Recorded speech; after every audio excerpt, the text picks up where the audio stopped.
Episode 161 to 170। उस card में 1 अरब रुपये होने चाहिए, अर्जुन ने आत्मविश्वास से भरी मुस्कान के साथ अपनी भौं को ऊपर उठाते हुए धीरे से कहा। अनिका रुकी और अर्जुन को संदेह भरी नजरों से देखने लगी। उसका दिल उसकी छाती में तेजी से धड़क रहा था।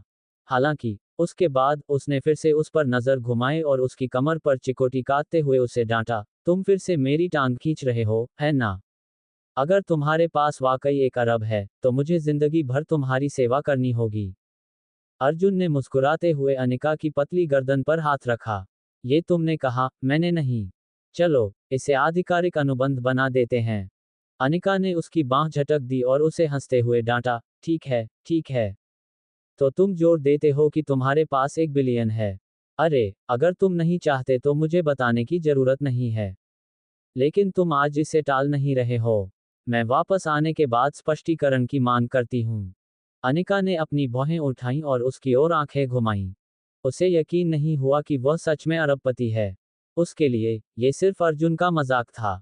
भले ही उसने उसे बताया हो कि उसका परिवार नॉर्डर्न स्काई वेस्ट रेस तरह चलाता है, तो भी वह संभवतः उस सीमा तक अमीर नहीं था। इसके अलावा वह घर से भाग गया था, है ना? उसके पास इतने पैसे होने का कोई रास्ता नहीं था। यही कारण था कि अनिका ने उसकी बातों को दिल पर नहीं लिया। फिर भी उसने खुशी खुशी कार्ड रख दिया। ये कार्ड अर्जुन का परिवार के लिए एक योगदान था। उसे इसकी अच्छी तरह से देखभाल करनी थी। अर्जुन ने कंधे उचका दिए। वह कभी कभी सच बोल देता था, तो कोई उस पर विश्वास क्यों नहीं करता? कुछ दिन बिना किसी घटना के बीत गए। उन दिनों में अर्जुन लगातार हॉस्पिटल में अहाना के पास रहा। अनिका कंपनी में काम में व्यस्त थे, और अब तो उनकी व्यस्तता दोगुनी हो गई थी क्योंकि उन्हें टना हॉस्पिटल की शाखा के साथ सौदा भी निपटाना था। जहां तक माया जी की बात है, वह पिछले कुछ दिनों से आश्चर्यजनक रूप से शांत थी। कभी कभी वह बस अर्जुन को फोन करके उसे उनसे मिलने के लिए मनाने की कोशिश करती थी। बेशक अर्जुन को पता था कि माया जी क्या करने वाली थी। शायद वह उस दिन बिक्री कार्यालय में दिखाए गए थोड़े से पैसे से बहक गई थी। उस महिला की नज़र सचमुच केवल पैसे पर थी। माया जी ने पिछले कुछ दिन घर पर बिताए थे, मुंबई में बिक्री के लिए उपलब्ध सभी जागीरों और विला को देखा। अब उसके पास पैसे थे, इसलिए वे पहले से ही पुराने घर को बाजार में बेच रहे थे। उसे इसके लिए 7 मिलियन से ज्यादा मिल सकते थे। और फिर उसके पास अर्जुन के 4 मिलियन और मैनसन के 2 मिलियन थे। माया जी अब एक विला खरीद सकती थी। इसलिए स्वाभाविक रूप से वह बहुत खुश थी। वास्तव में उसके पास बचा हुआ बहुत सारा पैसा भी होगा। हालांकि जब माया जी के पास अधिक पैसा आ गया, तो स्वाभाविक रूप से उसके मन में अन्य विचार आने लगे। अरे मिस्टर शर्मा, मुझे यकीन है कि अर्जुन हमसे बहुत ज्यादा पैसे छिपा रहा है। जरा सोचिए कि कैसे उसने उस दिन 3 मिलियन डॉलर आसानी से दे दिए, और उसने अब तक मुझसे पैसे वापस भी नहीं मांगे। क्या आपको यह अजीब नहीं लगता? माया जी को यह बात पता थी कि यदि अर्जुन सचमुच 3 मिलियन वापस चाहता है तो वह उससे यह बात नहीं छिपा सकेगी। हालांकि उसने कुछ दिनों तक इंतजार किया और अर्जुन ने उससे कभी संपर्क नहीं किया। नतीजतन वह और भी ज्यादा साहसी हो गई। मिस्टर शर्मा सोफे पर बैठकर अखबार पढ़ रहा था। उसने कहा, मेरा मतलब है, तुम्हारे गुस्से को देखते हुए, बेशक वह तुमसे पैसे वापस मांगने की हिम्मत नहीं करेगा। मेरा मतलब तुम्हारा अपमान करना या कुछ और नहीं है। लेकिन पैसे अभी भी अर्जुन के हैं। इसलिए तुम्हें उसे वापस कर देना चाहिए। अगर तुम इसे वापस नहीं देना चाहते, तो बेहतर होगा कि तुम अब से उसके साथ अच्छा व्यवहार करो। हमेशा उस पर नखरे मत करो। आखिरकार वह तुम्हारा दामाद है। मिस्टर शर्मा ने असहाय भाव से अपना सिर हिलाया। वह जानता था कि उसकी पत्नी कैसी है। चूंकि वह उन 3 मिलियन पर अपना कब्जा जमा लेने में सफल रही, इसलिए कोई भी उससे उसे वापस नहीं ले सकता था। अर्जुन को भी शायद ये बात पता थी। इसीलिए वह पूछने की जहमत नहीं उठा सका। माया जी को ये बात पसंद नहीं आई और उसने तुरंत जवाब दिया, अरे मिस्टर शर्मा, तुम कब से उस निकम्मे की तरफ हो गए? उसने तो बस तुम्हें एक पेंटिंग दी थी, क्या तुम्हें इतना बदलना है? अब तुम उसकी चापलूसी कर रहे हो, है ना? अगर वह वाकई इतना ही है, तो उसे मुझे कोई योजना बनाने के लिए कहने के बजाय अपनी मर्जी से एक विला खरीद लेना चाहिए। अब माया जी परेशान हो गई और उसने फिर से हरकतें शुरू कर दी। मिस्टर शर्मा ने आह भरते हुए कहा, तुम नासमझी कर रहे हो। जो भी हो, मैं रेगी के साथ शतरंज खेलने जा रहा हूं। तुम बस अपने छोटे कैलकुलेटर से खेलते रहो। सच में, अगर एक दिन अर्जुन ने अनिका को तलाक दे दिया और तुमसे पैसे मांगे तो क्या होगा? तब तुम क्या करोगे? ये कहकर मिस्टर शर्मा दरवाजे से बाहर चला गया। उनके शब्द माया जी के लिए एक चेतावनी के समान थे।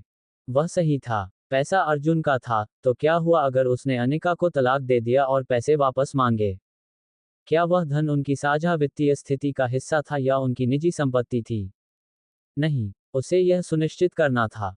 माया जी ने तुरंत अनिका को फोन किया। अरे, अनिका, मैं तुमसे कुछ पूछना चाहती हूँ। माया जी सोफे पर पैर मोड़कर बैठ गई। क्या बात है, माँ? मैं काम पर हूँ। फोन पर अनिका कुछ थका हुआ लग रहा था। माया जी ने सोचा और पूछा, अनिका, क्या तुम जानती हो कि अर्जुन के पास कितनी बचत है? दूसरी तरफ से खामोशी छा गई। उसके बाद अनिका का संदेहास्पद सवाल आया। तुम उस बारे में क्यों पूछ रही हो, माँ?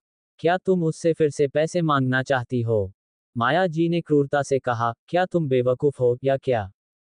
प्रश्नवाचक चिन्ह। क्या तुम्हें पता भी होगा कि वह तुमसे पैसे छिपा रहा था और बाहर रखेल रख रहा था? वह तुम्हारा पति है, जिसका मतलब है कि तुम्हें उसके वित्त पर कड़ी पकड़ रखनी होगी। एक बार जब तुम घर जाओ, तो उससे ठीक से पूछो कि क्या उसके पास अभी भी कोई और पैसा छिपा हुआ है।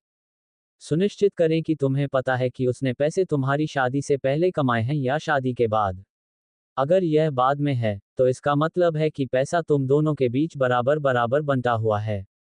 दूसरे शब्दों में, अगर तुम तलाक ले लेते हो तो तुम्हें कोई नुकसान नहीं होगा क्योंकि तुम्हें उसका आधा हिस्सा मिलेगा। माया जी लगातार बोलती रही, और जैसे जैसे वह आगे बढ़ती गई, उसका उत्साह बढ़ता गया। जब अर्जुन और अनिका की पहली शादी हुई थी, तो उनके परिवार का एक भी सदस्य शादी में शामिल नहीं हुआ था। क्या वह सचमुच किसी धनी परिवार का बेटा हो सकता है? क्या उसने शादी से पहले पैसे छुपाए थे? दूसरी तरफ, अनिका जो सुन रही थी, उससे बिल्कुल हैरान थी। उसने जल्दी से कहा, ठीक है, माँ। मैं आपकी बात सुन रही हूँ। मैं घर पहुंचकर उससे पूछूंगी, ठीक है। अगर कोई और बात नहीं है, तो मैं अभी फोन रख देती हूँ। इन दिनों काम बहुत व्यस्त है। तमाचा। माया जी के जवाब की प्रतीक्षा किए बिना, अनिका ने कॉल समाप्त कर दी और असहाय होकर आह भरते हुए अपना फोन मेज पर फेंक दिया। उसकी माँ हमेशा ऐसी क्यों थी? जैसे ही उसका मन भटकने लगा, उसने अपने बटुए से वह कार्ड निकाला, जो अर्जुन ने उसे कुछ दिन पहले दिया था। उसने उसे अपने हाथ में लिया और कई बार देखा। केवल वह ही जानती थी कि वह अपने मन में क्या सोच रही थी। क्या इस कार्ड में सचमुच पैसे थे? अनिका खड़ी हो गई। सफेद ब्लेजर, हील्स, आकर्षक काले लेस ब्लाउज और सफेद स्लैक्स पहने हुए, वह वीपी के दफ्तर से बाहर चली गई। मिंडी, मैं थोड़ी देर के लिए बाहर जा रही हूँ। अगर तुम्हें मेरी जरूरत हो तो मुझे फोन करना, अनिका ने अपनी सहायक मिंडी स्कॉट से कहा। जरूर, अनिका। ओह, क्या तुम मेरी कार लेना चाहोगे? मिंडी हमेशा बहुत खुशमिजाज और मुस्कुराहट से भरी रहती थी। वह बहुत प्यारी थी। वह पूरी तरह युवा और जोश से भरी हुई थी।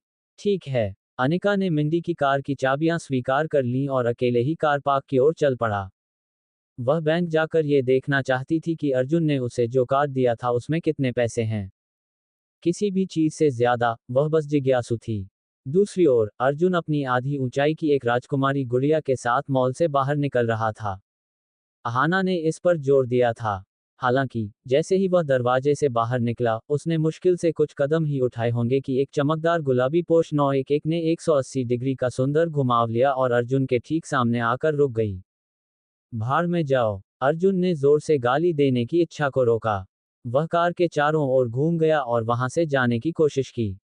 आखिरकार, ये व्यक्ति अमीर था। उसे उन्हें भड़काना नहीं चाहिए था। हालांकि, गुलाबी पोश की खिड़की नीचे की ओर मुड़ी जिससे एक युवा लड़की दिखाई दी जिसके लंबे बैंगनी बाल थे। उसने चश्मा पहना हुआ था और उसके साथ उसका आकर्षक फिगर भी था, जो बिल्कुल टीवी की जादुई लड़कियों में से एक की तरह दिख रही थी। अरे, कार में बैठ जाओ। लड़की ने पलटकर अपनी गोरी ठोड़ी अर्जुन की ओर झुकाए। उसकी आवाज मधुर, प्यारी और बहुत ही चुनी हुई थी। अर्जुन ने संदेह भरी नजरों से इधर उधर देखा और फिर खुद की ओर इशारा करके पूछा, क्या तुम मुझसे बात कर रही हो? बैंगनी बालों वाली लड़की बेसब्री से कार से बाहर निकली। उसने एक छोटी काली स्कर्ट पहनी थी, जिससे उसकी लंबी, पतली, गोरी टांगें दिख रही थीं और बछड़े तक के जूते थे। उसने ऊपर से एक सादी सफ़ेद टी शर्ट पहनी थी। कुछ देर बाद, उसने अर्जुन के हाथों से गुड़िया को पकड़ा और उसे कार में ठूंसते हुए, उसे ठंडे स्वर में कहा, अंदर आ जाओ। अर्जुन पूरी तरह से भ्रमित लग रहा था, लेकिन वह असहाय होकर कार में बैठ गया। मुख्य कारण ये था कि वह इस कार को पहचानता था। ये वही कार थी जिसे टाइगर रनावत ने पिछली बार चलाया था।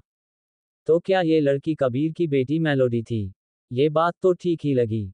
क्या ये यौन उत्पीड़न था? आखिरकार, उसने दिनदहाड़े एक आदमी को अपनी कार में घसीटा। गुलाबी रंग की पोश कार का इंजन जोर से चालू हुआ और वह मॉल से तेजी से निकल गई। अर्जुन अभी बाहर निकला ही था कि एक महिला लंबी काली पोशाक पहने और एक हैंडबैग लिए मॉल के मुख्य द्वार से बाहर निकली। ये योलांडा ली थी। वह हैरान होकर उस दिशा में देख रही थी जिस दिशा में पोश ने छोड़ा था। मन ही मन उसने खुद से कहा, वह अर्जुन कपूर था, है ना? यहाँ क्या हो रहा था? वह वास्तव में उस पोश में बैठ गया, और वह यंग लड़की। योलांडा को तुरंत समझ आ गया। या तो अर्जुन की कोई रखेल थी, या फिर उसकी कोई स्वीट मॉमी थी। जोश की पिछली जांच के परिणाम बिल्कुल सही थे।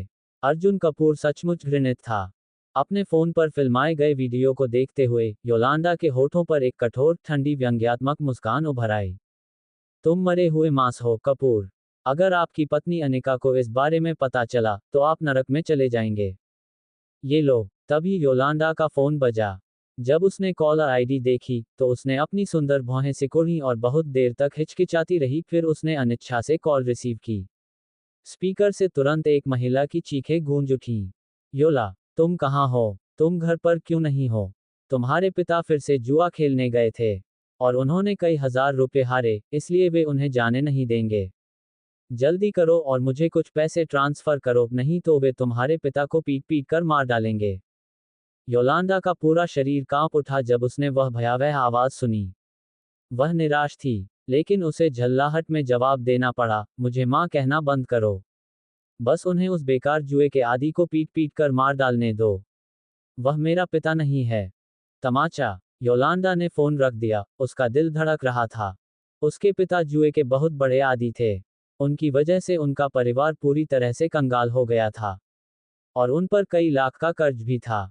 इतने सालों के बाद, योलांडा को आखिरकार बहुत हो गया। वह घर छोड़कर अकेली यहाँ आ गई।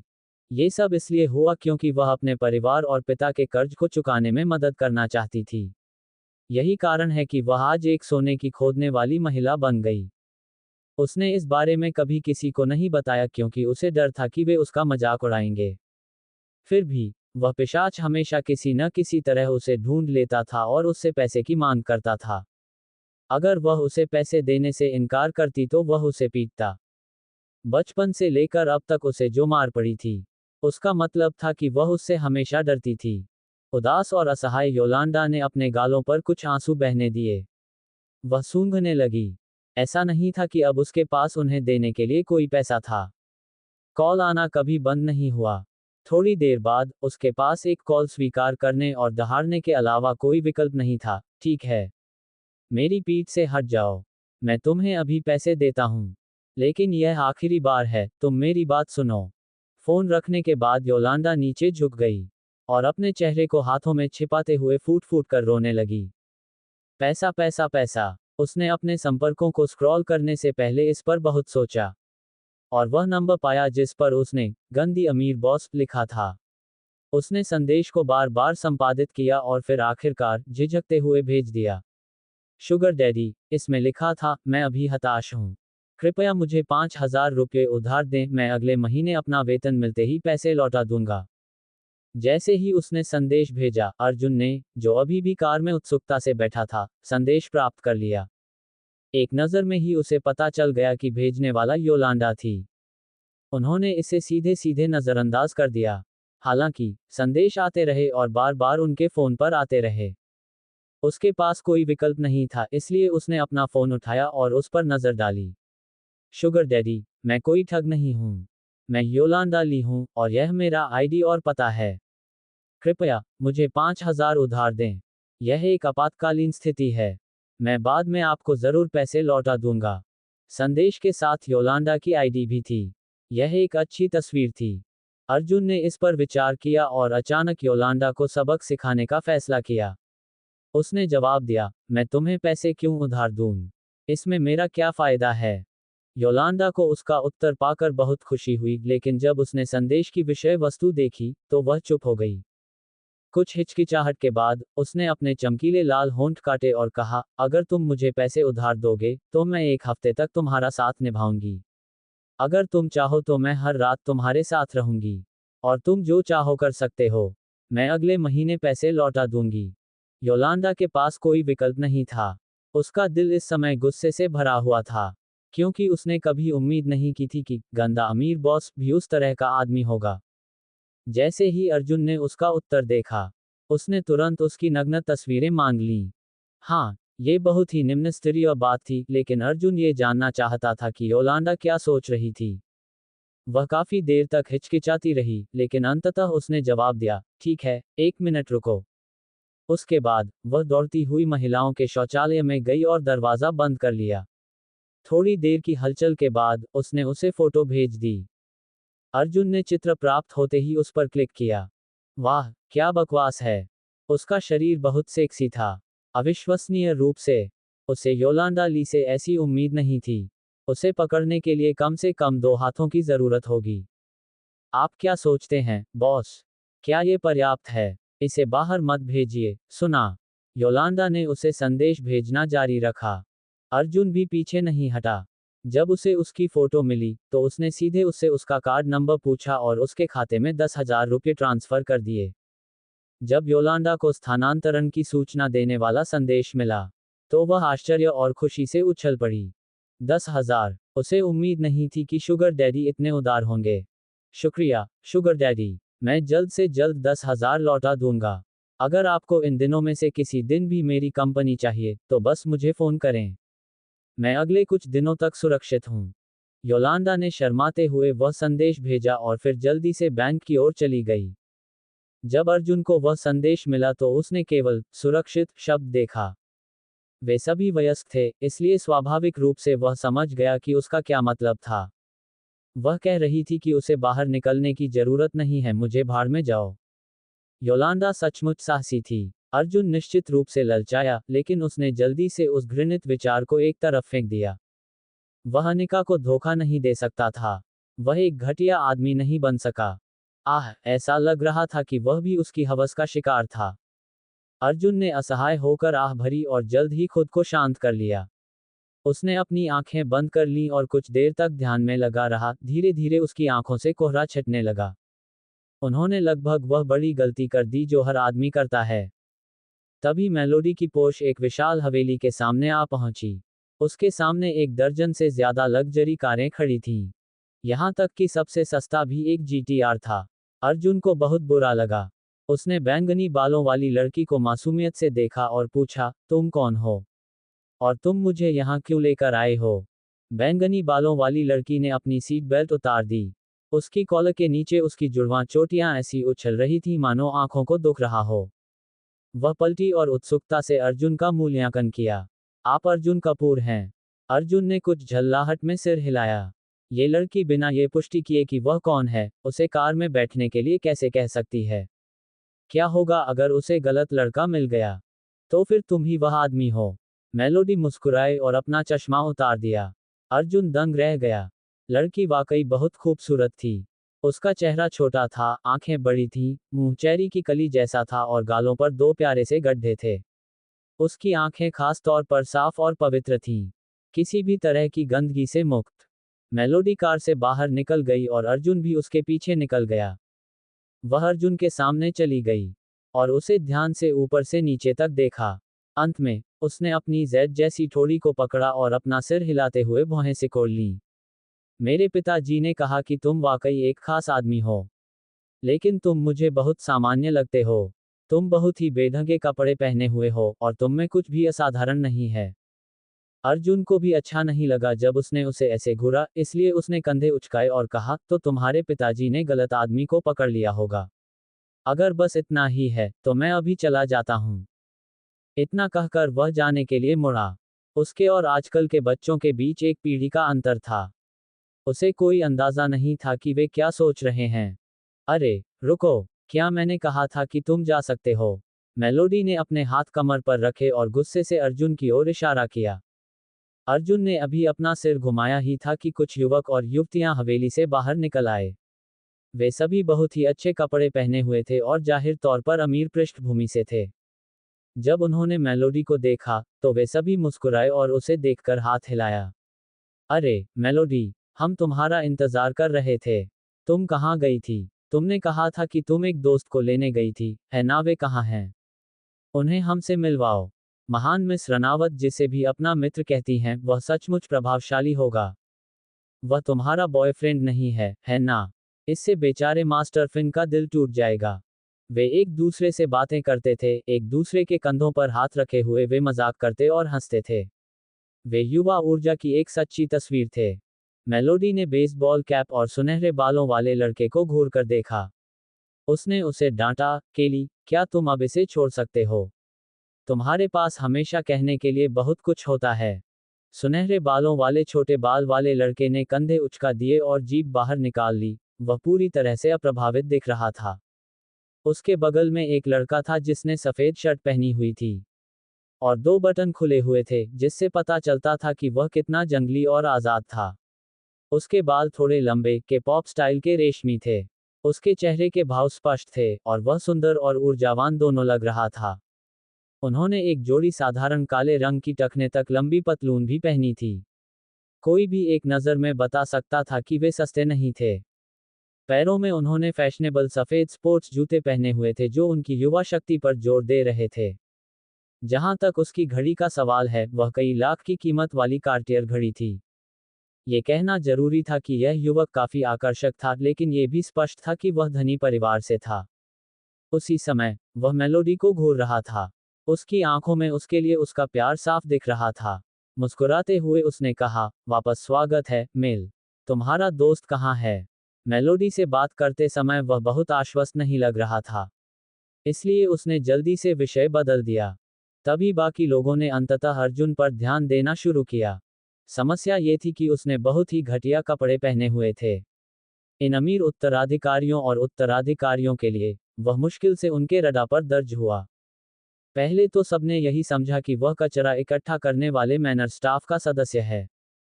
जब उन्होंने देखा कि मेलोडी उनकी ओर घूर रही है, तभी उन्हें समझ में आया। क्या बकवास है, सच में? क्या ये वही दोस्त है जिसका तुमने जिक्र किया था, मेलोडी? सुनहरे बालों वाला लड़का जोर से हंसा और अर्जुन के चारों ओर घूमकर बोला, अरे भाई, क्या तुम कूड़ा बीनने वाले हो?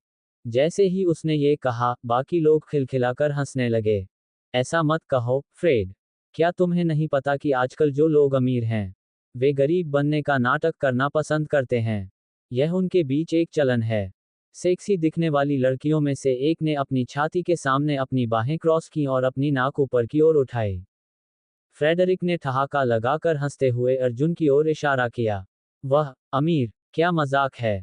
ऐसा कहते हुए, वह मेलोडी की ओर देखने लगा और मुस्कराते हुए पूछा, मेलोडी, क्या ये सचमुच वही दोस्त है जिसे तुम यहाँ लेकर आए हो? मेलोडी ने बिना हिले डुले सिर हिलाया और फिर शांति से अर्जुन की तरफ देखा। अरे, उनसे अपना परिचय दो। उसके बाद, हम ड्रैगनस्टोन माउंटेन पर रेस के लिए जा रहे हैं। एक दौड़। अर्जुन पूरी तरह से अनजान लग रहा था। उसने असहाय होकर कहा, माफ करें, लेकिन मुझे कुछ काम है, इसलिए मुझे लगता है कि अब मुझे जाना चाहिए। आप लोग मजे करें। इस मेलोडी जेंडर के साथ क्या मामला था? क्या कबीर ने अपनी बेटी का पालन पोषण इसी तरह किया था? अकस्मात, किसी ने अर्जुन के पीछे से उसे ठंडे स्वर में चिल्लाकर कहा, वहीं खड़े रहो। किसने कहा कि तुम जा सकते हो? फिन ने उस पर चिल्लाते हुए कहा, उसका चेहरा ठंडा था। उसे वास्तव में अर्जुन द्वारा मेलोडी के साथ किया गया व्यवहार पसंद नहीं आया।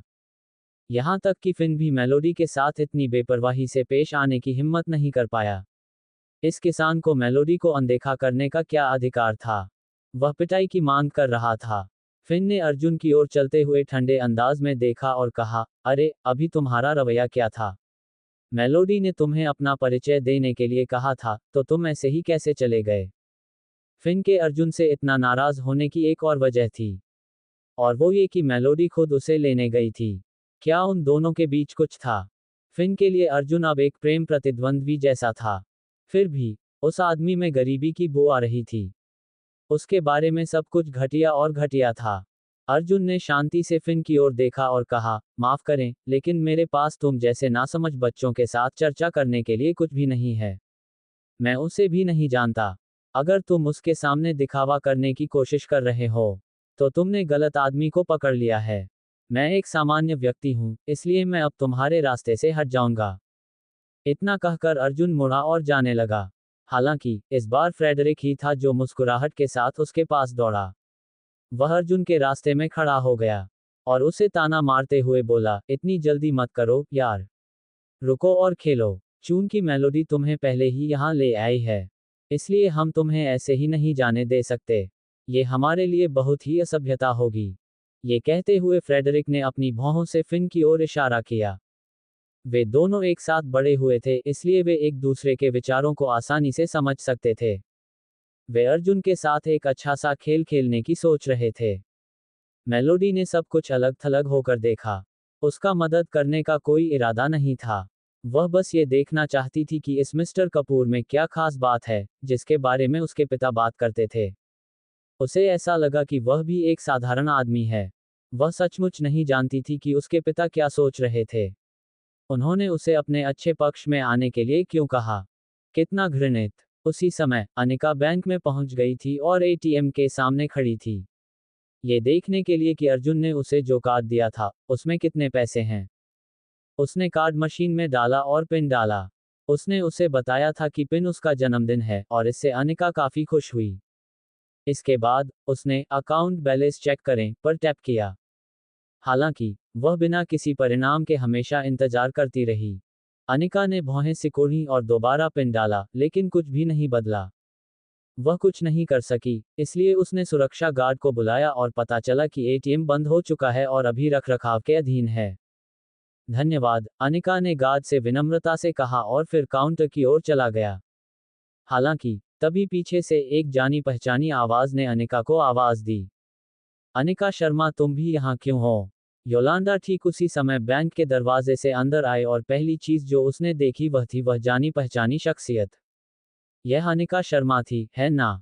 जब वे दोनों मिले तो उन्होंने एक दूसरे को विनम्र मुस्कान दी तथा एक दूसरे के साथ असाधारण रूप से भावुक व्यवहार किया। योलांडा, है ना? अनिका ने मुस्कुराते हुए कहा। उसकी निगाहें कह रही थीं कि वह केवल यही चाहती थी कि वह अपने पुराने दोस्त से और जल्दी मिल पाती। कॉलेज के दिनों में योलांडा उसकी सहपाठी और सबसे अच्छी दोस्त थी।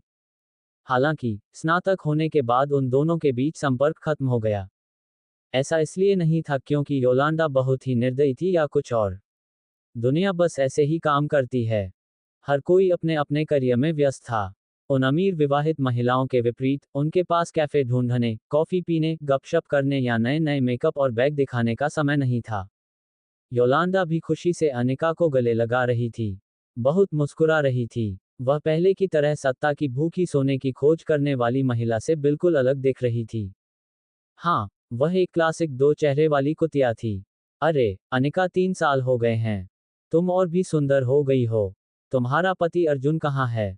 योलांडा ने अनिका की सराहना की और पाया कि वह पहले की तरह ही सुंदर और सुरुचिपूर्ण थी। योलांडा को निश्चित रूप से ईर्ष्या हुई, लेकिन उसने इसे बिल्कुल भी व्यक्त नहीं किया। फिर भी जिस तरह से उसने अर्जुन के बारे में विशेष रूप से पूछताछ की, वह थोड़ा स्पष्ट था। हर कोई जानता था कि अर्जुन का करियर इन वर्षों में बहुत अच्छा नहीं चल रहा था और अनिका का उनसे विवाह करना एक बहुत बड़ी गलती थी। फिर भी योलांडा यहाँ थी। वे अभी अभी एक दूसरे से मिले थे, लेकिन वह पहले से ही अर्जुन के बारे में पूछ रही थी, और वह भी ताना मारने वाले लहजे में। अनिका ने थोड़ा मुस्कुराकर विनम्रता से जवाब दिया, वह हाना के साथ अस्पताल में है। उसकी अभी अभी सर्जरी हुई है। योलांडा ये सुनकर चौंक गई। उसने अनिका को एक तरफ खींचा और उससे अहाना के बारे में बात करने लगी। थोड़ी देर बाद उसने बातचीत को अर्जुन की ओर मोड़ा और अनिका को सलाह देते हुए कहा, तुम्हें मेरी बात पर यकीन करना होगा, अनिका। आजकल के पुरुष बहुत बुरे हैं और वे हमेशा अपनी पत्नियों की पीठ पीछे अपनी रखेलों के साथ रहने के लिए जाते हैं। तुम्हें अर्जुन पर अच्छी पकड़ रखनी होगी और सुनिश्चित करना होगा कि वह चुपके से इधर उधर न घूमे। हाँ, वह इतना सफल नहीं है, लेकिन फिर भी वह तुमसे बहुत प्यार करता है, इसलिए तुम्हें उस पर कड़ी नजर रखनी होगी। मेरी तरफ देखो, मैं अकेली और आजाद हूँ। योलांदा ने ईमानदारी के साथ कहा। उसकी आंखें फड़क रही थीं, क्योंकि वह लगातार अनिका के चेहरे के भावों में बदलाव देख रही थी। अनिका मुस्कुराया और बोला, ओह, मुझे अर्जुन पर भरोसा है। वह वहां खिलवाड़ नहीं करेगा। योलांडा ने जब ये सुना तो उसकी भौहें तन गईं। अचानक उसने कहा, ओह हाँ, मुझे अचानक कुछ याद आ गया। मैंने अर्जुन को यहाँ आते हुए देखा था, लेकिन मुझे नहीं पता कि मुझे तुम्हें ये बताना चाहिए या नहीं। वह जानबूझकर सस्पेंस बढ़ाने के लिए हिचकिचा रही थी। अनिका ने संदेह से पूछा, क्या बात है तुम्हें? तुमने क्या देखा? योलांडा ने चारों ओर देखा और फिर अपना फोन निकालते हुए कहा, सबसे पहले, मैंने ये फोटो जानबूझकर नहीं ली। मैं बस संयोग से उससे टकरा गई। ठीक है, शांत रहने की कोशिश करो। ऐसा कहते हुए योलांडा ने संदिग्ध अनिका को वह वीडियो दिखाया, जो उसने अभी अभी चुपके से बनाया था। जब उसने वीडियो चलाया तो उसने गुस्से का नाटक भी किया और कहा, देखो अनिका, तुम्हें मेरी बात पर यकीन नहीं हुआ, है न? लेकिन देखो, आजकल सभी पुरुष ऐसे ही हैं। अगर तुम उस पर नजर नहीं रखोगी, तो वह हर जगह खेलता रहेगा। अर्जुन को देखो, लड़की मुश्किल से 20 साल की है और वह इतनी आसानी से उसकी कार में बैठ गया। कितना बेशर्म है। उन्होंने आगे कहा, कौन जानता है कि वे कहाँ गए हैं। लेकिन अगर आप मुझसे पूछें, तो यही हिल्टन होटल की दिशा है। योलांडा ने बस अपनी आवाज वहीं छोड़ दी। उस वीडियो की विषय वस्तु देखकर अनिका को बहुत आश्चर्य हुआ और वह क्रोधित हो गई। बेशक वह अर्जुन पर भरोसा करती थी, लेकिन ये स्वाभाविक था कि वह ऐसी बात देखकर क्रोधित होती। मुख्य समस्या ये थी कि वीडियो में दिख रही लड़की बहुत सुंदर थी, और उसका शरीर भी बहुत अच्छा था। उसने अर्जुन की बांह पकड़ी और उसे कार में खींच लिया। हालांकि उसके गुस्से के बावजूद अनिका ने अपना गुस्सा जाहिर नहीं होने दिया। उसने अपना चेहरा शांत रखते हुए कहा, ओह, वह मेरे रिश्तेदार की बच्ची है। उसे अर्जुन से किसी काम के लिए मिलना है। मुझे इस बारे में पता था। इस बार योलांडा घबरा गई। तुम्हें इसके बारे में पता था? बिल्कुल नहीं। योलांडा को यकीन नहीं हुआ कि अनिका को पता था, इसलिए उसने अनुमान लगाया कि अनिका एक सरासर झूठ बोल रहा था। फिर भी वह अनिका के चेहरे पर कोई क्रोध या घबराहट नहीं देख सकी। उनके अलग होने के बाद भी योलांडा ने अपनी बाहें अपनी छाती के सामने क्रॉस करके रखी हुई थीं। जाते समय अनिका की पीठ को देखते हुए योलांडा ने खुद से कहा, क्या मैंने गलत अनुमान लगाया? जो भी हो, इसे भूल जाओ। पैसा पाना ज्यादा जरूरी था। यदि संभव हो तो वह आज रात शुगर डैडी को बाहर बुलाना चाहती थी। अनिका ने खाते में शेष राशि की जांच किए बिना ही बैंक छोड़ दिया। वह क्रोधित थी। जैसे ही वह अपनी कार में बैठी, उसने अर्जुन को फोन किया और उग्रता से पूछा, अर्जुन, तुम कहाँ हो? उस समय अर्जुन को मेलोडी ने ड्रैगनस्टोन माउंटेन रेसिंग ट्रैक पर खींच लिया था। यह एक बहुत ही विशाल और उच्च श्रेणी का ट्रैक था। यहाँ तक कि अर्जुन को भी नहीं पता था कि शहर में ऐसी जगह भी है। मैं बाहर व्यस्त हूँ, अनिका। क्या बात है? अर्जुन एक हाथ में राजकुमारी की गुड़िया लेकर एक तरफ चला गया। तुम किसके साथ हो? अनिका ने झल्लाकर पूछा। कोई नहीं, बस कुछ दोस्त थे। अर्जुन ने पलटकर मेलोडी और बाकी लोगों की तरफ देखा। वे सभी उसे अजीब तरह से देख रहे थे। क्या ऐसा है? अनिका ने फोन काट दिया, जिससे अर्जुन पीछे रह गया। क्या अभी हुआ? क्या सभी महिलाएं अपनी मर्जी से ऐसे ही नखरे दिखाती हैं? अरे कपूर, क्या तुमने वह कॉल खत्म कर दी है? तुम डर रहे हैं। दूर से फ्रेडरिक अर्जुन पर हंस रहा था। उसके चेहरे पर उसकी अवमानना स्पष्ट रूप से दिखाई दे रही थी। हाहा, ऐसा लगता है कि उसे अभी पता भी नहीं है कि वह कहाँ है। शायद उसे डर लग रहा है। एक और लड़की लाल मस्टैंग के सहारे झुकी हुई थी और च्यूइंग गम चबाते हुए मजाक कर रही थी। बाकी लोगों ने एक दूसरे को देखा और जोर से हंसने लगे तथा अर्जुन को अपमानित करने लगे। मेलोडी ने भी कुछ नहीं कहा। जब उसने अर्जुन को आते देखा, तो वह आखिरकार उसके पास चली गई। उसका चेहरा ठंडा था। उसने उसका फोन पकड़ा और ठंडे स्वर में कहा, आज हम खेल रहे हैं। किसी और चीज की चिंता मत करो। अर्जुन असहाय दिख रहा था। वे उसे यहाँ खींचकर लाए थे, तो वे क्या खेलना चाहते थे? तभी सफेद शर्ट वाला आदमी फिन ने अचानक अपने ट्रंक से लाल गुलाबों का एक बड़ा गुलदस्ता निकाला। सबके सामने वह मेलोडी के सामने घुटनों के बल गिर गया और भावुक होकर बोला, मेल, मैं तुम्हें सच में पसंद करता हूँ। क्या तुम मेरी गर्लफ्रेंड बनोगी? भीड़ पागल हो गई। आखिरकार मेलोडी और उसके दोस्त ही वहां मौजूद नहीं थे। यह एक पेशेवर ट्रैक था और यहाँ कम से कम 100 लोग थे, जिनमें से सभी के माता पिता अमीर थे। हाँ कहो, हाँ कहो। फिन ने स्पष्ट रूप से मंत्रोच्चार का पहले से ही समन्वय किया था। फ्रेडरिक और अन्य लोग विशेष रूप से उत्साहित थे। इसकी तुलना में अर्जुन को बहुत पहले ही किनारे कर दिया गया था। बेशक उसे इससे कोई दिक्कत नहीं थी। वह बस इतना चाहता था कि ये बच्चे अपनी पार्टी खत्म करके उसे घर भेज दें। वापस आने के बाद उसे कबीर से उसकी बेटी के बारे में शिकायत करनी पड़ी। उसे फिर से अच्छी शिक्षा की जरूरत थी। हालांकि चीजें योजना के अनुसार नहीं हुई। मेलोडी ने फिन को एक ठंडी नजर से देखा और उसे सीधे तौर पर नकार दिया। सॉरी फिन, मुझे पता है कि तुम मुझे पसंद करते हो, लेकिन मैं तुम्हें पसंद नहीं करती। इसके अलावा मेरा पहले से ही एक बॉयफ्रेंड है। इतना कहकर वह मुड़ी और चली गई। उसने फोन उठाने का नाटक किया और अर्जुन को कार में बैठने का इशारा किया। चलो चलें। अर्जुन अवाक रह गया। सचमुच यही था, तो फिर उसे यहाँ क्यों घसीटा गया? संख्या बढ़ाने के लिए। इसका कोई मतलब नहीं था। कुछ देर रुकने के बाद मेलोडी ने अर्जुन को घूर कर देखा और उस पर चिल्लाई, चलो, तुम वहां क्यों खड़े हो? हालांकि फिन तुरंत मेलोडी के रास्ते में आ गया। उसने उसकी बांह पकड़ी और ठंडे स्वर में पूछा, मेरे साथ मत खेलो मेल। तुम्हारा बॉयफ्रेंड कब से है? ऐसा कहते हुए उसने व्यंग्यात्मक लहजे में अर्जुन की ओर देखा और उसकी ओर इशारा किया। मुझे मत बताओ कि वह तुम्हारा बॉयफ्रेंड है। सभी की नजरें अर्जुन पर टिकी थीं, जो घृणा और यहां तक कि नफरत से भरी हुई थीं। अर्जुन को पता था कि चीजें उसके लिए खराब हो रही थीं। उसने कभी उम्मीद नहीं की थी कि उसके साथ ऐसा कुछ घटित होगा। उसने जल्दी से अपना सिर हिलाकर समझाने की कोशिश की, लेकिन मेलोडी फिन की पकड़ से छूट गई और बोली, ये सही है, वह मेरा प्रेमी है। क्या बात है, तुम्हें ये पसंद नहीं है? बकवास। अर्जुन का आंतरिक संवाद गालियों में बदल गया था। मेलोडी रनावत स्पष्ट रूप से परेशानी पैदा करने के लिए तैयार थी। क्या उसका कोई और पुरुष मित्र नहीं था? क्या उसे अपने प्रेमी के रूप में किसी अजनबी को बुलाना पड़ा? हालांकि ये पूरी तरह से उसकी गलती नहीं थी। ये कबीर ही था जिसने अर्जुन की बहुत ज्यादा तारीफ की थी। मेलोडी को लगा कि सिर्फ ऐसा ही आदमी उसका बॉयफ्रेंड बनने के लायक है। इसीलिए उसने उसे ढूंढा। हालांकि उसकी निराशा अथाह थी और अब उसके पास कोई रास्ता नहीं था। फिन ने तुरंत अर्जुन की ओर देखा, उसे धमकी भरे अंदाज में घूरते हुए और ताना मारते हुए कहा, मेल ने ये कहा, लेकिन मैं वास्तव में उस पर विश्वास नहीं करता। तुम देखो, एक किसान की तरह कपड़े पहने हुए हो। ऐसा कोई तरीका नहीं है कि वह तुम्हारे लिए गिर जाए।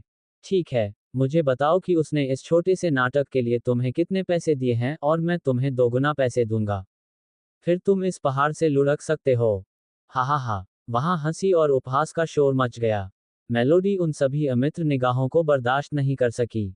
इसलिए उसने गुस्से में अपना पैर पटका और फिन की ओर इशारा करते हुए कहा, मुझे परवाह नहीं है कि तुम मुझ पर विश्वास करते हो या नहीं, फिन, लेकिन वह मेरा प्रेमी है, और मैं अब जा रही हूँ। उनसे कहो कि वे मेरे रास्ते से हट जाएं ताकि मैं जा सकूं। फ्रेडरिक और अन्य लोगों ने बहुत पहले ही ट्रैक से दूर जाने वाली सड़क को अवरुद्ध कर दिया था। तुम जाना चाहती हो? जरूर, उसे सिर्फ एक चक्कर के लिए मेरे साथ रेस करनी है। अगर वह मुझे हरा देता है, तो तुम जब चाहो छोड़ सकती हो। अगर वह हार जाता है, तो तुम्हें मेरी गर्लफ्रेंड बनने के लिए सहमत होना होगा। जहां तक उसका सवाल है, उसे मेरी जांघों के नीचे से रेंगना होगा और फिर इस पहाड़ से लुढ़कना होगा। फिन ने उदास होकर कहा, उसकी निगाहें खुलेआम उन्हें चुनौती दे रही थीं और उसका रवैया असहनीय था। यार, उसकी चाल में शामिल होना तुम्हारी गलती है। मैं जोर देकर कहता हूं कि जो भी आदमी उसके पास आएगा, उसे कड़ा सबक सिखाऊंगा। फिन अर्जुन के पास गया और उसके कंधे पर थपथपाया, उसकी आंखों में ठंडी द्वेष भरी हुई थी। बाकी लोग भी प्रसन्नता से अर्जुन की ओर देखने लगे। इस बेवकूफ का काम अब पूरा हो चुका था। आखिरकार, वे सभी फिन को जानते थे। वह प्रांतीय रेसिंग चैंपियन था। उन्होंने पिछली 3 प्रतियोगिताएं लगातार जीती थीं। वास्तव में, इस वर्ष के अंत में, वह अंतर्राष्ट्रीय स्तर पर जाने वाले थे और एशियाई ले मैन सीरीज में भाग लेने वाले थे। वह देश की सबसे उज्ज्वल उभरती प्रतिभाओं में से एक थे। उसके साथ दौड़ना व्यवहारिक रूप से आत्मघाती था। इससे भी बदतर बात यह है कि फिन ने दुनिया की सबसे उच्च स्तरीय रेसिंग, फॉर्मूला 1 ग्रैंड प्रिक्स के लिए भी अर्हता प्राप्त कर ली थी।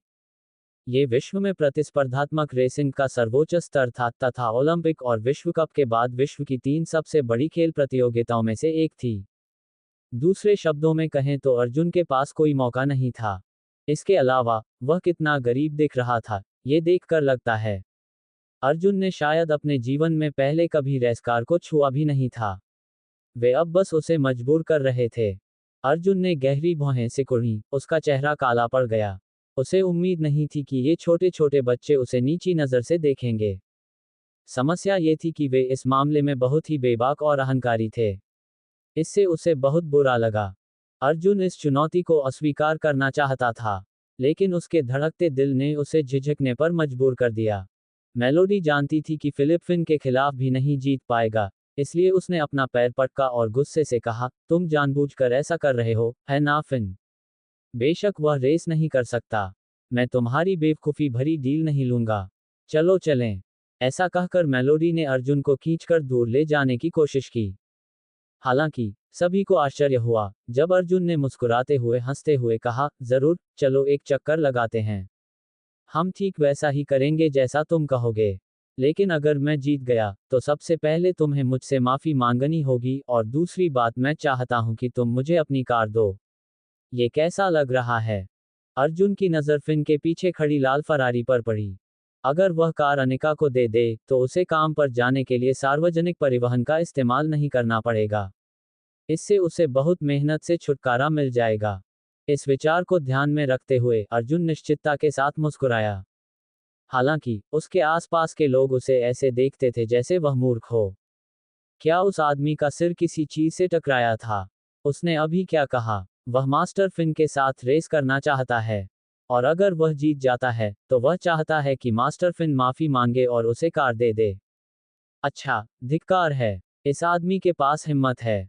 क्या वह नहीं जानता कि मास्टर फिन कौन है? प्रांतीय 3 बार का चैंपियन।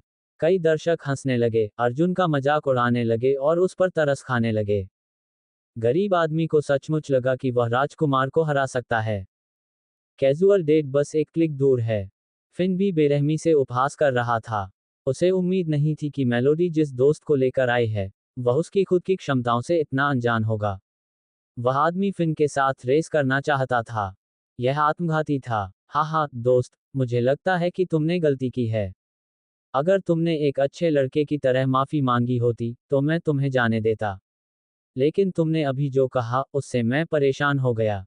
फिन के होठों पर ठंडी मुस्कान आ गई, उसकी निगाहें घमंडी थीं। उसने अर्जुन की छाती पर उंगली से प्रहार करते हुए उग्रता से कहा, तुम्हें मुझे चुनौती देने का क्या अधिकार है? भाड़ में जाओ, साले की हिम्मत। फिन को चुनौती देने की उसकी हिम्मत कैसे हुई? इसके अलावा, वह चाहता था कि फिन माफी मांगे और कार छोड़ दे। क्या वह मूर्ख था? फ्रेडरिक और दूसरे लोग भी दुनिया को जलते हुए देखना चाहते थे। उन्होंने अर्जुन को दुर्भावनापूर्ण तरीके से देखा और उसे ताना मारा, चलो दोस्त, कोई बुरा मत मानना, लेकिन तुम्हारे मजाक की एक सीमा होनी चाहिए। यहाँ मास्टर फिन प्रांतीय चैंपियन है, और वह साल के अंत में एक अंतर्राष्ट्रीय दौड़ में शामिल होने जा रहा है। एशियन ले मैंस सीरीज, इसके बारे में सुना है। वह अगले साल एक F1 रेसर भी होगा। सच में, तुम्हारे जैसे गंदे आदमी की हिम्मत हमारे मास्टर फिन के सामने शेखी बघाड़ने की कैसे हुई? जब वे बोल रहे थे, फ्रेडरिक और अन्य लोग ठंडे चेहरे वाली मेलोडी की ओर देख रहे थे। क्या मजाक है? यदि मेलोडी फिन को ठुकराना भी चाहती थी, तो उसे कोई अच्छा व्यक्ति ढूंढ लेना चाहिए था। मेलोडी अब खुद भी काफी नाराज थी।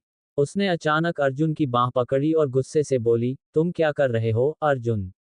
तुम पागल हो। फिन यहाँ का सबसे अच्छा रेसर है, और वह इस ट्रैक पर रिकॉर्ड धारक भी है। उससे तेज कोई नहीं है। तुम यहाँ जानबूझकर मुझे परेशानी में डाल रहे हो, है ना? क्या बकवास है, यार। चुप रहो और एक तरफ खड़े रहो। मेलोडी इस समय बहुत दुखी थी। उसे अब पूरा यकीन हो गया था कि उसके पिता ने अर्जुन कपूर के बारे में गलत अनुमान लगाया था। ऐसा आदमी कितना प्रभावशाली हो सकता है। फिर भी उसके बूढ़े पिता ने उसकी बहुत प्रशंसा की। फिन, वह वही है, और मैं वही हूँ। उसके वादे का मुझसे कोई लेना देना नहीं है। मैं आपकी शर्तें स्वीकार नहीं करती। अलविदा, मेलोडी ने फिन से कहा, झुंझलाहट में, और फिर अपनी कार में कूदने की कोशिश की। हालांकि, फ्रेडरिक और बाकी लोग उसे इतनी आसानी से जाने नहीं देने वाले थे। उन्होंने बस उसका रास्ता रोका और उसे वहीं रहने के लिए मजबूर किया। तुम लोग क्या कर रहे हो, मेरे रास्ते से हट जाओ। मेलोडी अब बहुत गुस्से में थी, उसने अपना प्यारा सा मुंह फुला लिया। उसकी छाती भी ऊपर नीचे हो रही थी और वह गुस्से से फिन को घूरने के लिए मुड़ी। इसका क्या मतलब है, फिन? फिन ने उसे धीरे से मुस्कुराते हुए कहा। धैर्य रखो, मेल। चूंकि उसने मेरे खिलाफ चुनौती दी है और चूंकि तुमने कहा है कि वह तुम्हारा बॉयफ्रेंड है, तो मैं उसकी शर्तों पर उसे कैसे स्वीकार नहीं कर सकता। जैसे ही उसने ये कहा, फिन ने पलटकर अर्जुन की ओर असीम आत्मविश्वास से देखा। तुम ये कैसे करना चाहते हो? अर्जुन ने अपनी ठोड़ी रगड़ते हुए शांति से कहा, चूंकि आप रिकॉर्ड धारक हैं, तो चलिए इसे गति की दौड़ बनाते हैं। जरूर, फिन ने हंसते हुए कहा। वह आत्मविश्वास से भरा हुआ था। 6 मिनट और 27 सेकंड। उन्होंने सबसे कम समय में ट्रैक पूरा करने का रिकॉर्ड बनाया। दूसरे स्थान वाले का समय उनसे 1 मिनट से भी अधिक कम था। ये फिन का असली कौशल था। यहाँ लगभग हर कोई फिन को जानता था। सभी उसके प्रशंसक थे।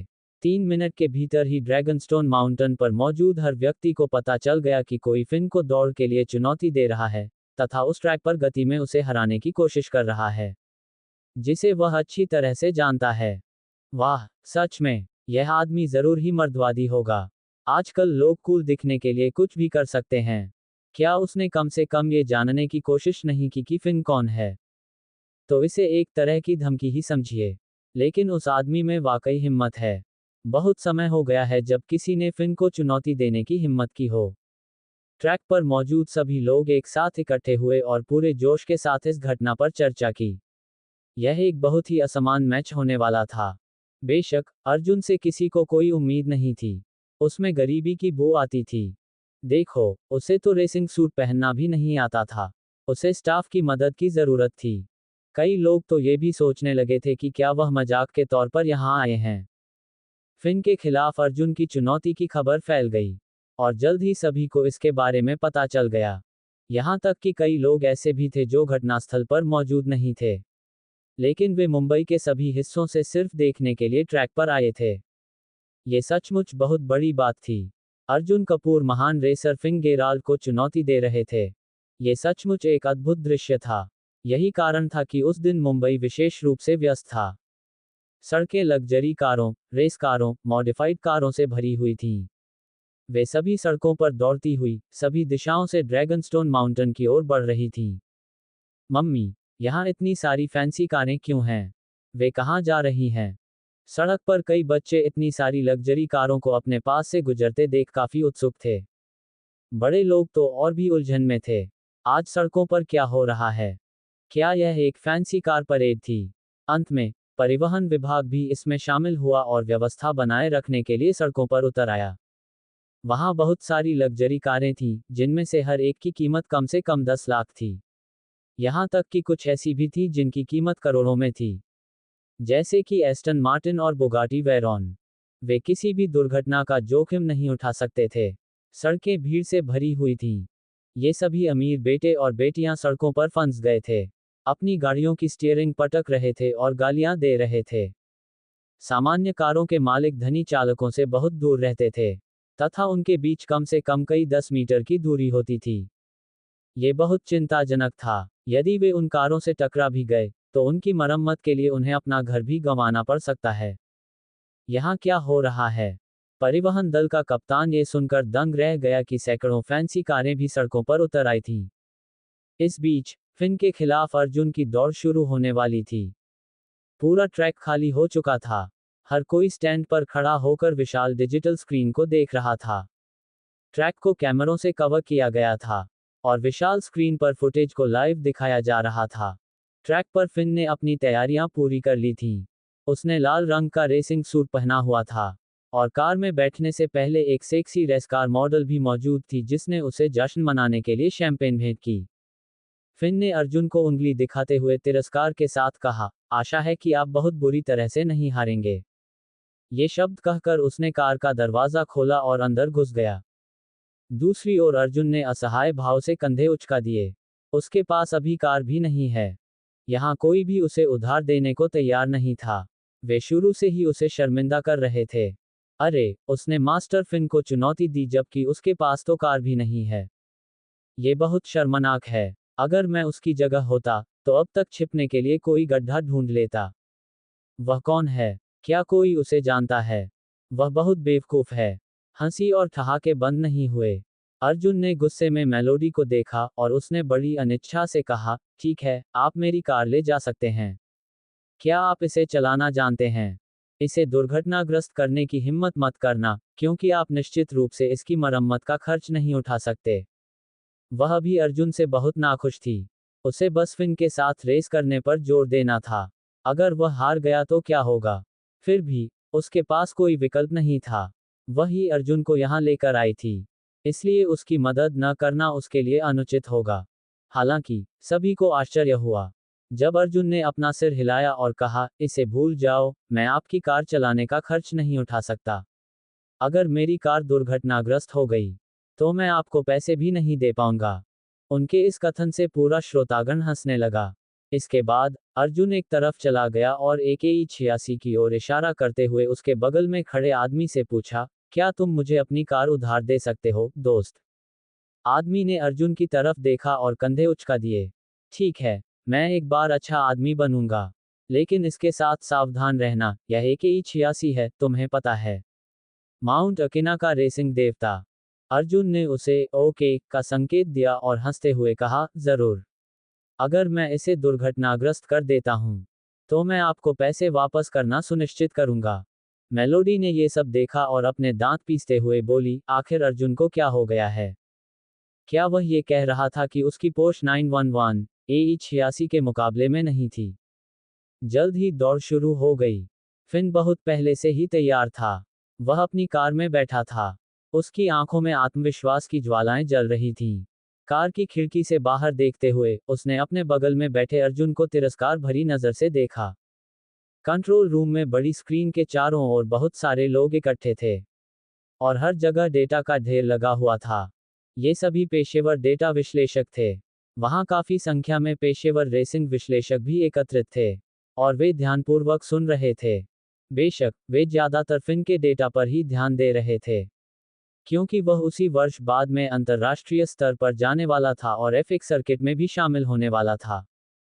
यहाँ ट्रैक और कारों का लाइव प्रसारण भी किया जा रहा था। फिन गेराल्ड हमेशा की तरह आकर्षक थे। उन्होंने कई महिला रेसर्स और रेस कार मॉडलों का दिल जीत लिया। कंट्रोल रूम प्रेम में पागल लड़कियों की जय जयकार से भर गया। अर्जुन अभी भी अपनी कार के इंटीरियर को समझने की कोशिश कर रहा था। इधर उधर देखते हुए उसने खुद से कहा, बाएं तरफ क्लच, दाएं तरफ ब्रेक। पूरी भीड़ लगभग हताश होकर गिर पड़ी। अर्जुन कपूर वाकई यहाँ एक शरारत के तौर पर आया था, है ना? उसे आना ही था। क्या वह गाड़ी चलाना भी जानता था? मेलोडी के चेहरे का भाव कुछ और गिर गया। आज उसे बहुत अपमानित होना पड़ेगा। सभी लोग स्क्रीन पर नाक भान सिकोड़ रहे थे, अर्जुन से बहुत परेशान थे। ट्रैक पर, सेक्सी रेस कार मॉडल ने वह लाल झंडा नीचे गिरा दिया, जिसे वह लहरा रही थी। फिन की फरारी सबसे पहले दहाड़ने लगी। वह अर्जुन को पीछे छोड़ते हुए आगे निकल गई। ट्रैक पर अर्जुन की AE-86 अभी भी अपनी मूल स्थिति में खड़ी थी। कोई नहीं जानता था कि वह क्या कर रहा था। तुम क्या कर रहे हो, अर्जुन? चलो। मेलोडी चिंता से व्याकुल थी। इसलिए उसने कमेंटेटर का माइक पकड़ लिया और उस पर चिल्लाने लगी। अर्जुन ने असहाय भाव से कंधे उचका दिए। माफ करना, मैंने ब्रेक को एक्सीलेटर समझ लिया था। उफ! दर्शक हंसने लगे। मेलोडी को चक्कर आने लगा। उसने माइक नीचे फेंक दिया और अपनी कुर्सी पर वापस बैठ गई। गुस्से से मुंह बनाती हुई और आगे की घटनाओं को अनदेखा करती हुई। बहुत क्रोधित करने वाला। वह अर्जुन कपूर कुछ भी नहीं बल्कि एक कूड़ा कचरा था। हालांकि, अगले ही पल, नियंत्रण कक्ष में हंगामा एकदम शांत हो गया। अंततः किसी ने कहा, क्या बकवास है? क्या उसने अभी व्हीली लॉन्च कंट्रोल किया था? मेलोडी ने गहरी भौहें सिकोड़ी। उसे यह बिल्कुल भी समझ में नहीं आया, इसलिए उसने बस दूर से कार को देखा। उसने देखा कि अर्जुन की AE-86 हिंसक रूप से कांप रही थी। कार के अगले पहिए फिर जमीन से उड़ गए। और पूरी कार धनुष से निकले तीर की तरह आगे निकल गई। इस दृश्य को देखकर पूरा दर्शक वर्ग स्तब्ध रह गया। बाहर लगी डिजिटल स्क्रीन पर भी उसी चित्र को लाइव दिखाया गया। वास्तव में, इस दौड़ को उनके पूरे रेसिंग समुदाय के लिए स्ट्रीम भी किया जा रहा था। जिस किसी ने भी यह घटना देखी, उनके जबड़े जमीन पर गिर गए। एक व्हीली लॉन्च नियंत्रण शुरू। उन्होंने वास्तव में व्हीली लॉन्च कंट्रोल स्टार्ट किया था। रेसेस के बीच एक किंवदंती थी। व्हीली लॉन्च कंट्रोल को ड्रैगन गॉड्स लॉन्च के नाम से भी जाना जाता था। केवल एक ही व्यक्ति ऐसा कर सकता है। एक अद्वितीय किंवदंती। F1 सर्किट का 4 बार का विश्व चैंपियन। सच्चा निर्विवाद रेसिंग भगवान। कंट्रोल रूम में मौजूद कई रेसर्स को चक्कर और झटका महसूस हो रहा था। उसके बाद उनके दिलों में उत्साह और बेतहाशा खुशी भर गई। 7 साल। मैंने 7 साल से वह व्हीली नहीं देखी है। ये वही आदमी है। ये वही होगा। वह वापस आ गया है। आखिर वह कौन है? कुछ अनुभवी रेसर और डेटा विश्लेषक सभी दंग रह गए। वे सभी लोग स्क्रीन पर उस आदमी को देखने लगे जिसे उन्होंने अभी अभी अपमानित करके कीचड़ में डुबो दिया था, और वे पूरी तरह स्तब्ध रह गए। आखिर वह कौन था? जो लोग इस घटना के बारे में नहीं जानते थे, वे भी इस घटना से बेहद हैरान थे। वे अपने आसपास खड़े लोगों से लगातार जवाब मांग रहे थे। हाँ, सस्पेंस बंद करो। वह कौन है? रुको, तुम उसे इतना महान क्यों बना रहे हो? आखिर वह कौन है? सभी ने अधीरता से पूछा। तभी भीड़ के पीछे से एक अधेड़ उम्र का आदमी बाहर आया। उसके बाल थोड़े काले थे और उसने जो कपड़े पहने थे वे सभी सीमित संस्करण के थे। उसके हाथ में कॉफी का प्याला था और उसके बालों में कुछ भूरे रंग के निशान थे। Uncle chase. Hi uncle chase. भीड़ उस अधेड़ उम्र के आदमी के सामने से हट गई। ड्रैगनस्टोन माउंटेन ट्रैक पर वह पर्दे के पीछे का बॉस था, चेज फिशर। उसकी संपत्ति 800 मिलियन थी। वह रेसिंग और रेस कार सर्किल में एक प्रसिद्ध टाइकून था। यहां तक कि उनकी अपनी टीम भी थी, रेस कार और रेसेस की एक टीम। उनका अपना निजी रेसिंग क्लब था और वे स्वयं एक पेशेवर रेसर थे। वह एक समय राष्ट्रीय चैंपियन थे, पूरे देश के रेसिंग के देवता। उनकी ख्याति उनके आगे थी और उनके ढेर सारे प्रशंसक थे। जैसे ही वह आगे बढ़ा, सभी ने उसका आदरपूर्वक स्वागत किया। चेज ने अपनी आंखें ऊपर उठाकर स्क्रीन की ओर देखा। उसका उत्साह उसके हाव भाव में झलक रहा था। उस व्हीली के पास सबसे तेज लॉन्च का विश्व रिकॉर्ड है, और इसका इस्तेमाल सिर्फ एक व्यक्ति ने किया है। उस मूव के आविष्कारक लगातार 4 बार F1 चैंपियन रहे थे। वे कहते हैं कि वह अब तक दुनिया के सबसे बेहतरीन रेसर हैं, और कुछ लोग उन्हें अंतर्राष्ट्रीय रेसिंग भगवान कहते हैं। उन्होंने रेसिंग के क्षेत्र में अनगिनत रिकॉर्ड बनाए हैं जिन्हें आज तक कोई नहीं तोड़ पाया है। जब चेज ने समझाया तो दर्शकों के चेहरे पर आश्चर्य की लहर दौड़ गई। अंततः वे लगभग पूरी तरह सुन्न हो गए। क्या आपका मतलब रहस्यमयी अंतर्राष्ट्रीय रेसिंग भगवान अंकल चेज से है? बिल्कुल नहीं। फ्रेडरिक भीड़ में खड़ा होकर अपनी गहरी शंकाएं व्यक्त कर रहा था। ये तो झूठ ही होगा। फ्रेडरिक अकेले नहीं थे, कई अन्य लोगों को भी उनकी तरह ही संदेह था। वह पागलपन था। चेज ने गहरी भौहें सिकोड़ी। उसने स्क्रीन पर छवि को देखा, उसकी आंखें भ्रम से भरी हुई थीं। मुझे भी नहीं पता। वह रहस्यमय रेसिंग भगवान 7 साल पहले गायब हो गया और फिर कभी नहीं देखा गया। कई लोगों ने उसे खोजने की कोशिश की, लेकिन किसी को भी उसका कोई पता नहीं चला। चेज भी बहुत उलझन में था। ऐसी रहस्यमयी किंवदंती उसके छोटे से मैदान में क्यों दिखाई देगी? इसके अलावा, जब उन्होंने उस कार के अंदर की फुटेज देखी तो पाया कि वह आदमी बिल्कुल सादा और सामान्य दिख रहा था। एकमात्र बात जिसने चेज की दिलचस्पी जगाई वह ये थी कि वह व्यक्ति रेसिंग को एक बच्चे से भी अधिक लापरवाही से लेता था।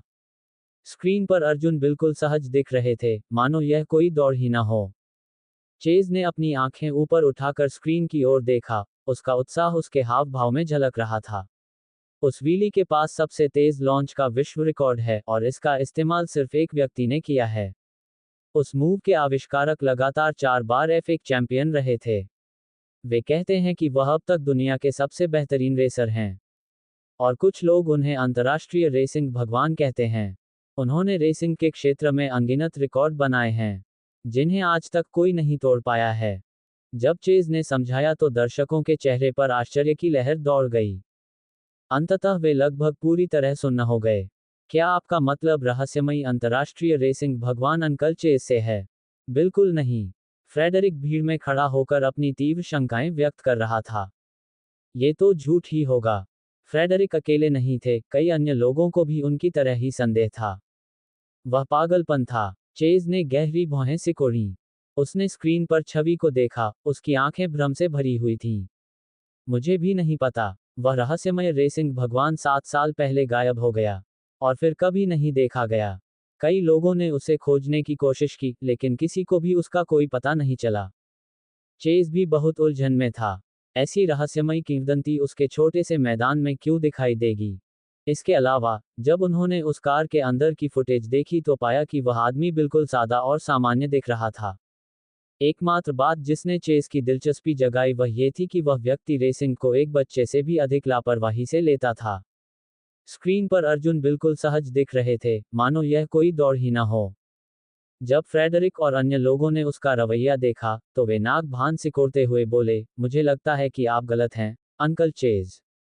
वह अंतर्राष्ट्रीय रेसिंग भगवान कैसे हो सकता है? उसने शायद ये तकनीक गुप्त रूप से सीखी होगी या कुछ और। यह असंभव नहीं है। चेज ने सिर हिलाया और कॉफी का घूंट लिया। वह बस बैठ गया और लाइव फुटेज पर पूरा ध्यान लगाए रहा। मेलोडी भीड़ के पीछे खड़ी थी और स्क्रीन पर अर्जुन के होठों पर हल्की सी चालाकी भरी मुस्कान देख रही थी। मन ही मन उसने खुद से पूछा, क्या वह आदमी वाकई अंतर्राष्ट्रीय रेसिंग का भगवान हो सकता है? उनकी निगाहें फिर ट्रैक पर चल रहे दो लोगों पर टिक गईं। अभी फिन पूरी तरह से शांत था। वह पूरे समय आगे रहा था और वह आत्मविश्वास से मुस्कुराया। उस कमजोर की हिम्मत कैसे हुई उसे चुनौती देने की? कितना घटिया आदमी है। हालांकि जब फिन ने अपने रियरव्यू मिरर में देखा तो उसका दिल अचानक से धड़कना बंद हो गया। क्या बकवास है? क्या वह वास्तव में पकड़ रहा था? फिन ने एक्सीलेटर दबाया और मोड़ से आगे निकल गया। एक खूबसूरत मोड़ के साथ फिन ने तुरंत अर्जुन के E86 को धूल में मिला दिया। ट्रैक पर सभी ने फिन की जमकर जय जयकार की। वाह, ये तो पागलपन है। ये फुटेज पूरे शहर में रेसिंग के शौकीनों के लिए लाइव स्ट्रीम किया जा रहा था। अर्जुन की शुरुआत ने बहुत से लोगों के दिलों में आग लगा दी। बहुत से लोग खड़े होकर उछल पड़े। आखिरकार, यह एक विश्व स्तरीय शुरुआत थी जो पिछले 7 वर्षों में नहीं देखी गई थी। उनमें से कई तो ये भी सोच रहे थे कि आज फिन के साथ दौड़ लगाने वाला आदमी कौन है। हालांकि 3 मिनट बाद अर्जुन अभी भी फिन से काफी पीछे था। कई दर्शकों को धीरे धीरे अपने संदेह पर संदेह होने लगा। क्या वे गलत थे? उनकी तकनीकें पूरी तरह से शौकिया थीं। उनमें बमुश्किल ही कोई तकनीक थी। चेज भी निराश हो रहा था। उसने अपना सिर हिलाया और उठकर जाने की तैयारी करने लगा। वह अवश्य ही गलतफहमी में रहा होगा। हालांकि किसी ने अचानक चिल्लाकर कहा, हेयरपिन टर्न। लगातार 5 हेयरपिन। ड्रैगनस्टोन माउंटेन अपने मोड़ों और घुमावों के लिए जाना जाता था, और लगातार 5 हेयरपिन ड्रैगनस्टोन ट्रैक का सबसे नाटकीय हिस्सा थे। लगातार 5 हेयरपिन सामान्य मोड़ों की तुलना में बहुत ज्यादा तीखे थे, और उनमें मोड़ आने का जोखिम ज्यादा था। आखिरकार, जब कोई कार लगातार 5 हेयरपिन लेती है, तो उसे तेजी से मोड़ना और सीधे जाना पड़ता है, और तेजी से गति और ब्रेक लगाना पड़ता है। ये सामान्य से कहीं ज्यादा ड्रिफ्ट भी करता है। ऐसे मार्ग पर एक क्षण की चूक का अर्थ तत्काल मृत्यु हो सकता है। यही कारण था कि फिन जैसे प्रांतीय चैंपियन भी कठिन मोड़ों पर अपनी गति धीमी कर लेते थे, तथा उनसे आगे निकलने के लिए बस एक तरफ हट जाते थे। इसमें समय लगा, लेकिन ये सबसे सुरक्षित भी था। अधिकांश रेसर तो ऐसे मोड़ से आगे निकलने में भी सफल नहीं हो पाते। चेज वापस बैठ गए और विश्लेषकों से कहा, लगातार 5 हेयरपिन पर फिन के समय और गति की जांच करें। विश्लेषक जल्दी से काम पर लग गए। पेशेवर रेसिंग सहायक पहले से ही इंटरकॉम पर फिन से कह रहा था, मास्टर फिन, हम लगातार 5 हेयरपिन पर आपकी टाइमिंग और गति की जांच करेंगे। जरूर, फिन ने आत्मविश्वास से उत्तर दिया। इस समय सबकी निगाहें फिन पर टिकी थीं। वे देखना चाहते थे कि क्या वह फिर से रिकॉर्ड तोड़ सकते हैं और लगातार 5 हेयरपिन का रिकॉर्ड बना सकते हैं। 200 metre, 100 metre, 50 metre, boom. Ferrari तीव्र गति से मुड़ी, उसका इंजन अच्छी तरह से गुनगुना रहा था। आत्मविश्वास से भरे फिन ने गियर बदला, ब्रेक मारा और पहिया पूरी तरह घुमा दिया। लाल रंग की फरारी हवा की तरह उड़ी, और पहले मोड़ को तेजी से और आसानी से पार कर गई। 5.06 सेकंड। यह एक नया रिकॉर्ड था। पूरी भीड़ जयकारे लगाने लगी। इससे पहले, फिन ने पहले हेयरपिन पर 7.78 सेकंड खर्च किए थे। उसमें 1 सेकंड से भी अधिक का सुधार हुआ था। यह अविश्वसनीय था। हालांकि, जब हर कोई जयकार और खुशी मना रहा था, बड़ी स्क्रीन पर एक काली कार बिजली की गति से स्क्रीन पर आगे बढ़ रही थी। इसने फिन की लाल फरारी को पीछे छोड़ दिया और तुरंत उसे कई दसियों मीटर पीछे छोड़ दिया।